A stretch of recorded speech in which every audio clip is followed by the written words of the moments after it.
awali dengan salam kepada semuanya. Assalamualaikum warahmatullahi wabarakatuh. Waalaikumsalam warahmatullahi wabarakatuh. Ya, baik.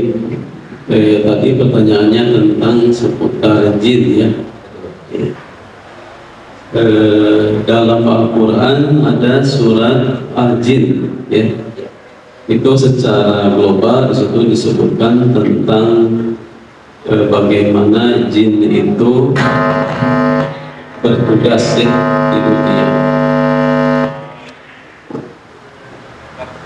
Jadi ada persamaannya, ada perbedaannya, baik dengan manusia ataupun jin, dengan setan, dengan iblis gitu ya. Kalau dalam bahasa Arab, jin itu ada huruf jim dan nun ya, jin nun ya. Itu artinya tersembunyi sebetulnya, seperti kata-kata jannah, surga itu kan tersembunyi ya, belum nyata bagi kita yang masih di dunia. Terus ada kalau ibu yang hamil, maka yang di dalam perutnya itu dikatakan sebagai janin. Itu kan tersembunyi sebetulnya ya, sebelum ada ilmu dan teknologi ya, tetap tersembunyi. Jadi sebetulnya jin itu seharusnya sembunyi. Jadi kalau tadi ada namanya pocong, kuntilanak, genderuwo atau apalah gitu ya, itu sebetulnya hanya istilah saja. Atau dalam orang Sunda mah jurik ya. Dan seperti apa sosok jurik itu sebetulnya nggak ada yang tahu. Yang jelas jurik itu sosoknya beda-beda. Dan jangan diajarkan kepada anak bahwa ada isim jurik gitu ya. Ini kalau di Soreang ya, kalau di sini nggak tahu itu bahasanya. Sama aja mungkin ya, selama di Sunda ada genderuwo dan sebagainya. Itu sebetulnya sosok-sosok yang digambarkan menurut persepsi masyarakat masing-masing. Mungkin kalau di Sunda seperti itu, mungkin di Jawa nanti beda lagi. Seperti kalau di Bali juga kan ada leak apa gitu ya. Kemudian di tempat-tempat yang lain juga ada istilah yang lain. Apalagi kalau pergi ke luar negeri, mungkin tidak ada yang namanya kuntilanak atau genderuwo. Yang ada mungkin Dracula atau vampir ya, kayak gitu. Jadi hantu-hantu itu sebetulnya menurut persepsi warga atau masyarakat masing-masing yang bertempat tinggal di suatu tempat. Yang pada hakikatnya itu adalah jin. Hakikatnya itu adalah jin. Ya. Mau bentuknya genderuwo, kuntilanak, ya. Mau ada yang pernah lihat kuntilanak itu? Nggak pernah ya. Jadi hanya katanya gitu ya. Atau tuyul gitu ya. Itu umumnya itu hanya katanya. Yang melihat sosok-sosok tersebut itu terbatas sekali sebetulnya. Jadi memang ada yang melihat atau memimpikan gitu ya, atau yang banyak itu di film, di apa sinetron dan sebagainya. Gitu. Yang betul-betul melihat penampakan tuyul, penampakan genderuwo, penampakan kuntilanak itu hanya orang-orang yang terbatas dan orang-orang yang memang mengalami gangguan. Mungkin ada yang menganggap itu halusinasi atau menganggap itu tidak ada, tapi faktanya memang ada orang yang melihat itu.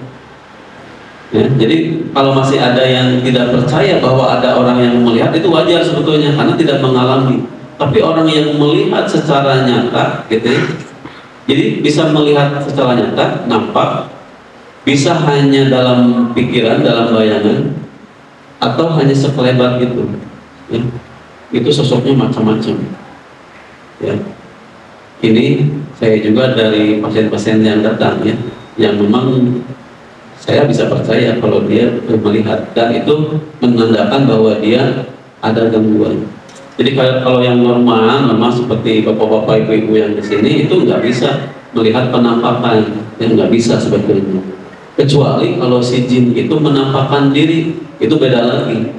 Kalau jin itu menampakkan diri berarti hanya sewaktu-waktu saja kita melihatnya dan tidak bisa dihindari. Tapi kalau Datang ke masjid ini, misalkan lihat di atas itu ada apa gitu ya, atau di luarnya, di pohon dan sebagainya, kemanapun dia pergi, dia melihat, ya, itu berarti itu ada gangguan, dan itu bisa diobati insya Allah dan bisa sembuh.